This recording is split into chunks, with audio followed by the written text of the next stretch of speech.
ببرکت اور جلالی نام میں آپ تمام عزیز و اکرام کو میری طرف سے بھرپور سلام، اور میرا ایمان ہے کہ آپ مسیح میں سب خوش ہیں، تندرست ہیں، تو یہاں پر موجود ہیں۔ آمین جی۔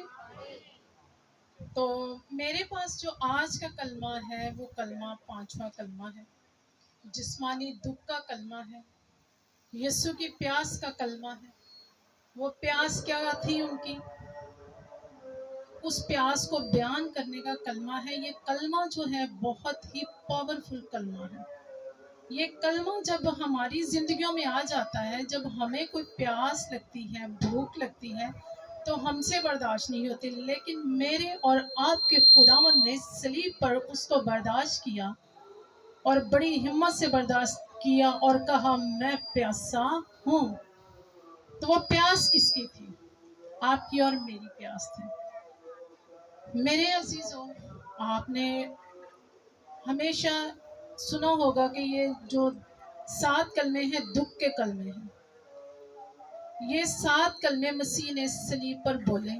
ہمارے لیے ان کلموں کی بہت اہمیت ہے۔ پوری بائبل مقدس ہی ہمارے لیے اتنی اہمیت رکھتی ہے کیونکہ یہ بائبل مقدس روح کی ہدایت سے لکھی گئی ہے، نہ کسی انسان کی مرضی سے، نہ کسی شاگرد کی مرضی سے اور نہ کسی انبیاء رسول کی مرضی سے۔ اس لیے ساری بائبل ہی روحانی ہے اور اس کے جتنے مطلب ہیں وہ سارے روحانی ہیں۔ آپ اس بات پر ایمان رکھتے ہیں تو آمین بولیے۔ تو میرے عزیزوں، ایک بات بتائیے کہ اگر یسوع مسیح نے کہا کہ میں پیاسا ہوں، وہ جو سمندروں کو چلیوں میں اٹھا لیتا اور وہ جو ساری جہاں کی پیاس کو بجھا دیتا، تو کیا وہ خود پیاسا تھا؟ نہیں، وہ خود پیاسا نہیں تھا، لیکن اس کے اس کلمے میں یہ بھید تھا کہ وہاں پر وہ یہ کہنا چاہ رہا تھا کہ مجھے پیاس ہے میرے ان لوگوں کی جس کے لیے میں نے دکھ برداشت کی، جس کے لیے میں نے کانٹوں کا تاج پہنا، جس کے لیے میرے لہو کا ایک ایک قطرہ بہایا گیا ہے۔ اس کو پیاس تھی آپ کی اور میری۔ اس پر تو کوئی گناہ ثابت ہی نہیں کر سکا۔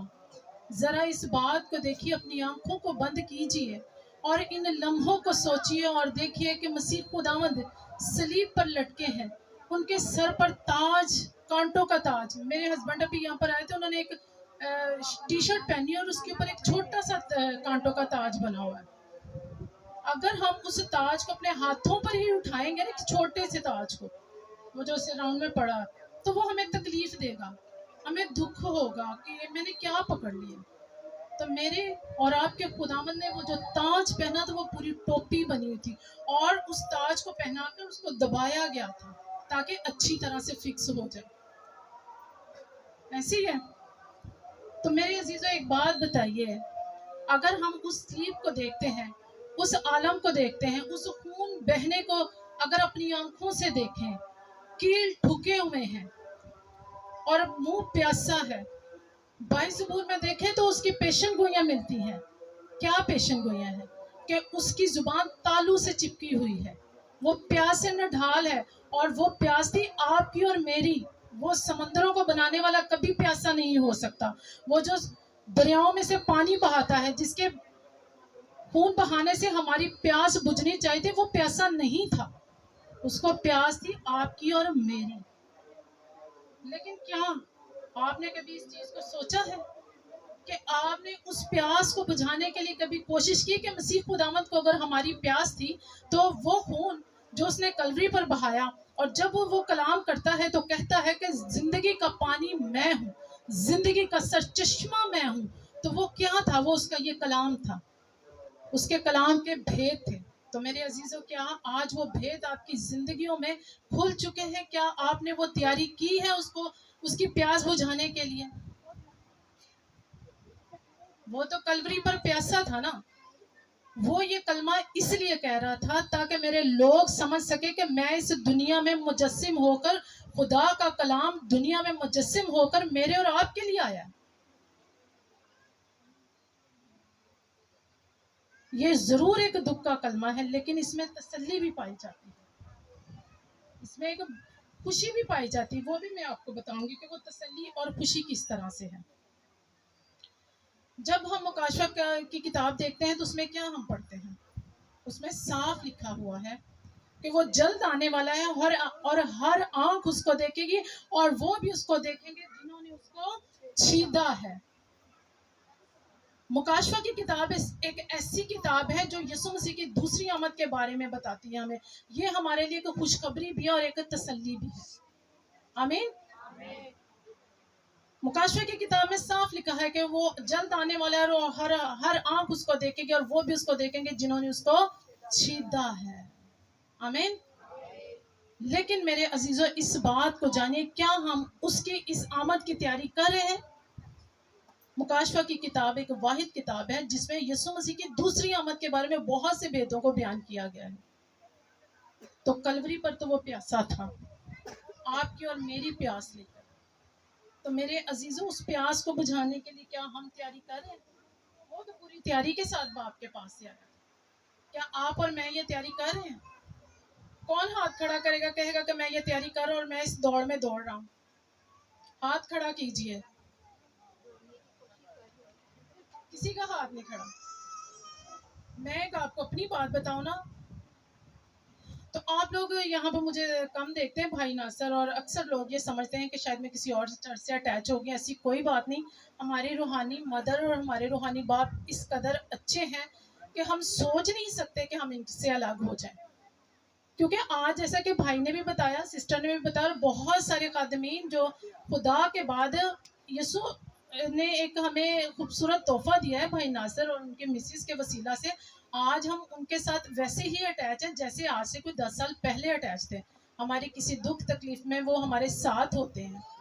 لیکن میں خدمت کر رہی ہوں، آن لائن خدمت کر رہی ہوں باہر، اور میں اپنے بند کمرے میں ہفتے میں 2 کلاسز ہوتی ہیں، 2 چرچز ہوتے ہیں جو میں اپنے بند کمرے میں لے رہی ہوں۔ لوگ یہ شاید سمجھ رہے ہیں کہ میں کسی چرچ سے اٹیچ ہوگی، کسی چرچ سے میں اٹیچ نہیں، میری صرف آن لائن خدمت ہے، اور ذرا وہ باہر کے ملک ہے۔ پاکستانیوں کو لیڈ کرے، لیکن میری ٹیم ذرا جو ہے نا وہ باہر کے ملک سے ہے۔ تو مجھے آن لائن خدمت کرتی ہوں، میں پورا ہفتہ بزی ہوتی ہوں، اور دن میں میرے 4 گھنٹے گزرتے ہیں۔ اور جب ایسا ہوتا ہے نا، تو جب ہم سے یہ سوال کیا، میں صرف اس لیے آپ کو بتا رہی تھی کہ آپ اس غلط فہمی میں، کچھ لوگوں کو غلط فہمی، اور کئی لوگوں نے مجھ سے پوچھا بھی، تو آج بھی ہم اس چرچ کا حصہ ہیں، اور جتنی دیر ہم یہاں پر ہیں، خدا کے فضل سے ہم اس چرچ کا حصہ ہی رہیں گے۔ لیکن میرے عزیزوں، ایک بات یاد رکھیں، جب بچہ بڑا ہوتا ہے نا، تو وہ ماں کی گود سے، باپ کی گود سے نکل کر بھاگتا ہے۔ شاید ہم تھوڑا، میں زیادہ نہیں کہوں گی، ہم تھوڑا چلنا شروع ہو گیا، تو ہم نے گود سے نکل کے باہر آنا ہی تھا۔ جگہ جگہ آپ کی خدمت ہے، لیکن ماں باپ کو کبھی کوئی چھوڑتا ہے؟ کبھی نہیں چھوڑتا، اور ایسا کبھی نہیں ہو سکتا کہ ہم ان کو چھوڑیں۔ میں آج بھی ان کے ساتھ، ہمارے دکھ تکلیف میں ہم جب بھی بھائی ناصر کو بلاتے ہیں وہ فوراً آتے ہیں۔ اور کبھی ایسا ہوا نہیں کہ ہمیں کوئی پریشانی ہو تو ہمارے گھر کوئی اور خادم آیا، تو ہم کہتے ہیں ہمارے خادم آ چکے ہیں، پریئر کر کے جا چکے ہیں۔ کیونکہ اتنے بلیسڈ اور اتنی برداشت اور اتنے ہمبل خادم آپ کو بار بار نہیں ملتے۔ آمین جی۔ تو جب ہم سے پوچھا جاتا ہے نا، دیکھیں میں آپ کو بتا رہی کہ میری پورے ہفتہ خدمت ہوتی ہے، اور دن میں 4 گھنٹے گزرتے ہیں۔ تو جب ہم ان سے پوچھے نا، انہوں نے ایک دفعہ، ہمارے جو ٹیچر تھے، انہوں نے مجھ سے ایک بات کہی، انہوں نے کہا کہ ہاں جی مس طاہرہ، آپ بتائیں کیا آپ تیاری کر رہے ہیں؟ کیا آپ اس لائق ہیں کہ جب یسوع آئیں گے تو وہ آپ ان کے ساتھ بادشاہی میں شامل ہوں گے؟ میں نے بڑے فخر سے کہا، میں نے کہا جی میں نے ظاہری بات ہے 2 سال ان کے ساتھ اسٹڈی کی، اور میں نے مکاشفہ کو بڑے اچھے طریقے سے ریڈ کیا۔ تو میں نے کہا ہاں۔ تو وہ پتہ کیا کہتے ہیں، مس طاہرہ آپ اس غلط فہمی میں نہ رہے ہیں، غالب وہی آئے گا، بادشاہی میں وہی جائے گا جو آخر تک قائم رہے گا، جو اپنا وقت خداوند کو آخر تک وفاداری سے دے گا، اور اس کا نام اس کے لوگوں کے ماتھوں پر لکھا ہوا ہوگا اس کلام کی صورت میں۔ تو کلوری پر تو وہ پیاسا تھا، وہ یہی بتا رہا تھا کہ میں تم لوگوں کے لیے پیاسا ہوں۔ تو میرے عزیزوں، اس کی پیاس بجھانے کے لیے وہ مکاشفہ میں بادشاہ بن کر آئے گا۔ یہ ہمارے لیے ایک تسلی ہے۔ وہ جو صلیب پر لٹکا دیا گیا، وہ جو سولی پر لٹکا، کانٹوں کا تاج پہنے ہوئے، اور اس کا خون پسینہ بن بن کے بھی نکل رہا ہے، اس کا پسینہ خون بن بن کے نکل رہا ہے، وہ کیا ہوگا آپ کے لیے اور میرے لیے؟ بادشاہ بن کر آئے گا۔ اس کا کلام یہ فرماتا ہے۔ بے شک یہ دکھ کا کلمہ ضرور ہے، لیکن وہ ہمیں دکھ کے ساتھ ایک خوشی دے کے گیا، ایک تسلی دے کے گیا، کیونکہ وہ ہمارا خداوند ہے۔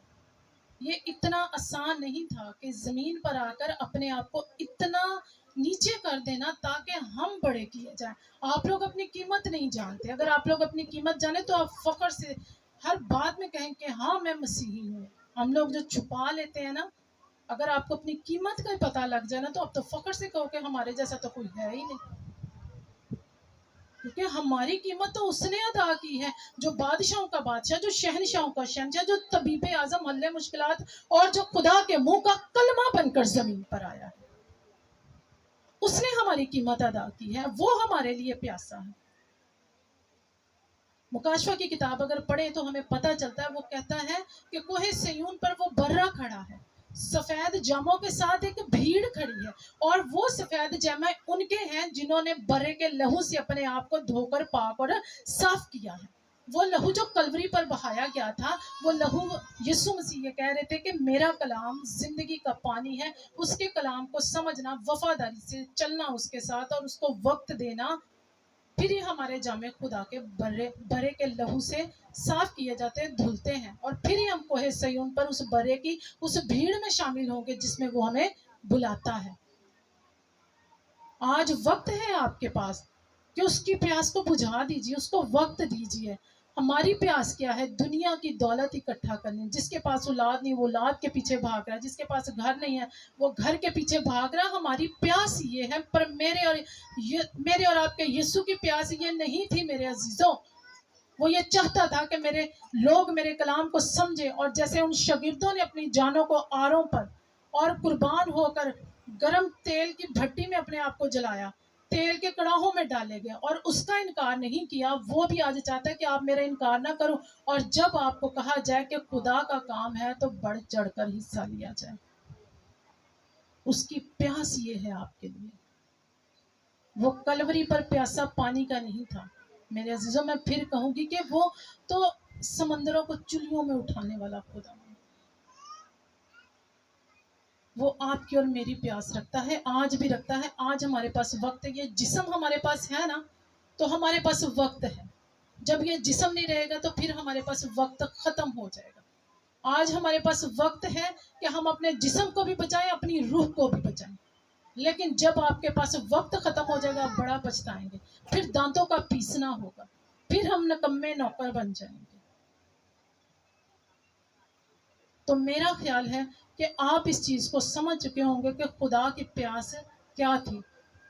اس کی پیاس اس کے لوگوں کی تھی، اس کی کلیسیا کی تھی، اس کے وہ شاگرد تھے، اس کی وہ آج جو اتنے جانے بیٹھے ہیں وہ ہر ایک سے پیار کرتا ہے، وہ ہر ایک کے لیے پیاسا ہے. وہ ایک یہ ننھا بچہ ہے نا، اس کو کوئی جانتا نہیں، ابھی یہ کچھ نہیں جانتا، وہ اس کے لیے بھی پیاسا ہے. وہ اس کے لیے اس کے ماں باپ کو کہنا چاہتا ہے کہ اس کو ایسی تربیت دو کہ یہ میرا سورما بن کے استعمال ہو. میں تیرا پیاسا ہوں بیٹے. ہمیں بڑی دوڑنی ہے، اور ایمانداروں کی زندگی میں کبھی نہ سوچے کہ آسانیاں ہیں. ایمانداروں کی زندگیوں میں ہمیشہ قربانیاں ہیں. جو قربانی یسوع نے دی، کیا ہم ایسی قربانی دے سکتے ہیں؟ وہ قربانی جو خدا نے اپنے بیٹے کے لیے دی، کیا ہم وہ قربانی دے رہے ہیں؟ ہمارے بیٹے کو تو ایک تھپڑ کوئی مار دے تو ہم لوگ کہتے ہیں کہ ہم برداشت نہیں کر سکتے، اور اس خدا نے ہماری محبت میں اپنے بیٹے کو کلوری پر چڑھا دیا، مجرم ٹھہرا دیا. کب تک ہم نہیں سمجھیں گے؟ وقت نزدیک ہے. آج ہمیں سمجھ لینا چاہیے، آج ہمیں ٹھوس غذا لینی چاہیے. ہم دودھ پیتے بچے نہ رہے میرے عزیزوں، تاکہ یہ نہ ہو کہ جب یسوع اس کا خیمہ آدمیوں کے درمیان آئے. مکاشفہ کی کتاب 21 باب اور پہلی آیت سے 4 آیت میں جا کے پڑھیے گا. بڑی خوبصورت تسلی ہے یسوع کی، جو صلیب پر لٹکا ہوا تھا، پیاسا تھا، دکھ میں تھا. وہ کہہ رہا ہے کہ میرا خیمہ آدمیوں کے درمیان آئے گا، میں تم لوگوں کے دکھ، درد، آنسو سب پہنچ دوں گا، میں تمہاری پیاس کو بجھا دوں گا. لیکن اس کے لیے آپ دیکھیں کہ آپ تیار ہیں، کیا آپ وہ قربانیاں دے رہے ہیں جو مسیح نے کلوری پر دی؟ کیا آپ کے اندر وہ قربانی ہے جو خدا نے صلیب پر دی اپنے بیٹے کی؟